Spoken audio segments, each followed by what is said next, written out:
We're talking with Kate Rubin, who heads the Minnesota High Tech Association.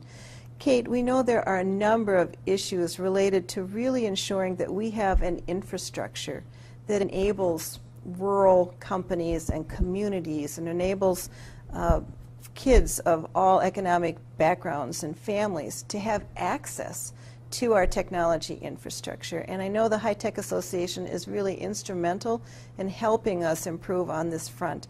Can you tell us a little bit about what you've been up to? Sure. Well, you hit it right on the head. Technological literacy is important for all of us. It's important for education. It's important for rural health care to be delivered. It's important for businesses and small businesses, maybe in rural Minnesota, to be able to connect with businesses around the world.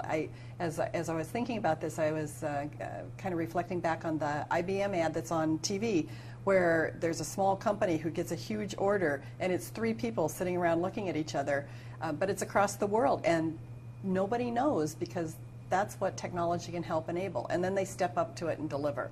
So having that infrastructure basically means broadband, means the communication capabilities to get that to people around the state, around the world.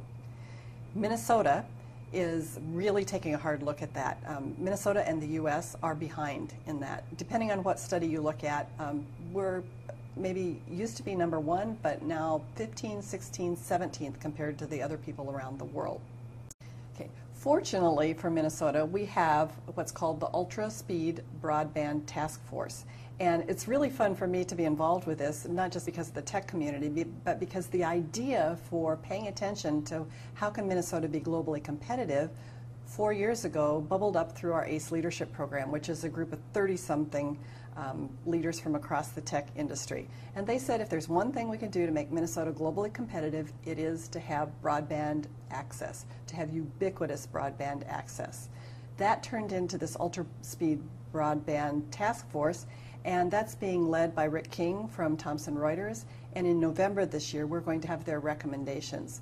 It's critically important. Right now, there's over $7 billion available through the ARRA money for broadband investment, and Minnesota needs to be at the top of that list.